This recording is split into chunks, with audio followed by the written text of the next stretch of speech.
The cabin lights dimmed as flight attendants wheeled their carts down the narrow aisle, the faint scent of reheated meals drifting through the air.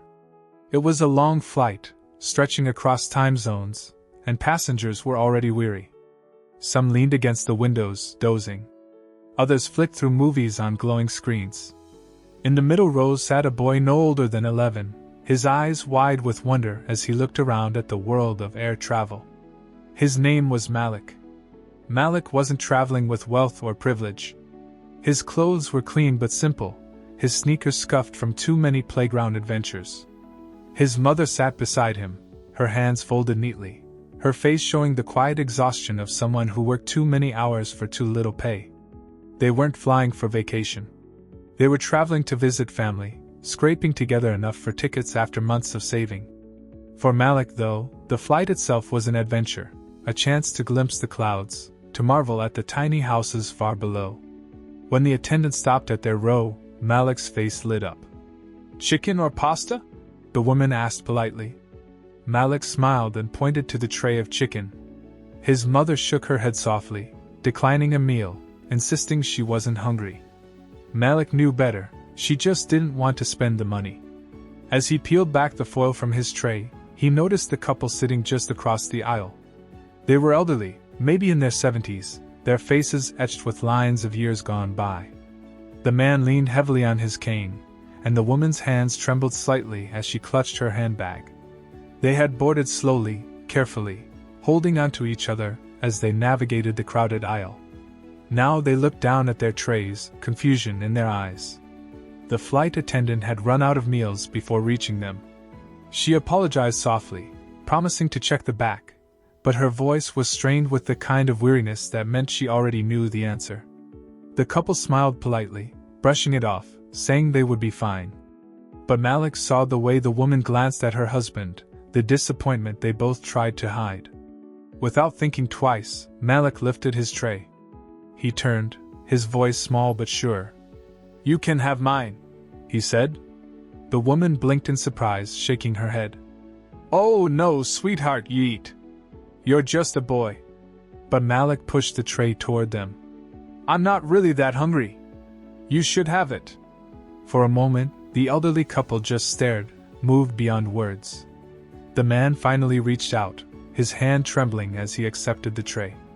"Thank you, son," he whispered, his voice breaking. The woman touched Malik's shoulder lightly, her eyes wet with gratitude. Malik shrugged, as if it were nothing, and leaned back in his seat. His stomach grumbled quietly, but he ignored it, gazing instead out the window at the fading light. His mother said nothing at first, only reached over and squeezed his hand with quiet pride. But someone else had noticed. A man seated a few rows ahead had been watching the exchange carefully. He was dressed in a tailored jacket, his silver watch glinting under the cabin lights. He wasn't the kind to speak much on flights, but now his eyes followed Malik with quiet interest. He didn't say a word then, didn't draw attention, but in his mind, something had already begun. The next day, Malik was back home in his neighborhood, a modest block of aging houses and cracked sidewalks. He sat on the porch steps with his backpack still half-zipped, doodling in a worn notebook while his mother sorted through bills inside. The sound of an engine rolling down the street broke the afternoon stillness. A sleek black car pulled up, its polished surface gleaming in the sun. Neighbors peeked through curtains, curious, as the car stopped in front of Malik's house. From the back seat stepped the same man who had been on the plane. His presence was striking, tall, well-groomed, with the quiet confidence of someone used to doors opening for him wherever he went. But as he approached Malik, his expression softened into something warmer. "You're Malik, right?" the man asked gently. Malik blinked up at him, wide-eyed. "Yes, sir." The man smiled, crouching slightly to meet his gaze. "I was on your flight yesterday. I saw what you did for that elderly couple. Giving up your meal like that." Malik shrugged again, embarrassed. "It wasn't a big deal." "It was," the man said firmly. "It was kindness. The kind of kindness that changes lives." By now, Malik's mother had stepped onto the porch, her eyes narrowing with confusion. "Can I help you?" she asked cautiously. The man turned to her, his smile respectful. "Ma'am, my name is Victor Harlan. I'm an investor. Some people call me a millionaire, but I just think of myself as someone blessed with the ability to give back. And yesterday, I saw something in your son, something rare."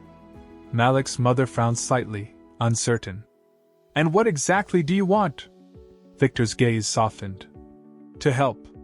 Malik showed generosity when he had so little to spare. That deserves recognition. So I've set up a trust fund in his name. Enough to cover his education, and then some. For a moment, silence fell. Malik's mother's hand went to her mouth, her eyes filling with tears. "You can't be serious." Victor nodded. "I am. This isn't charity.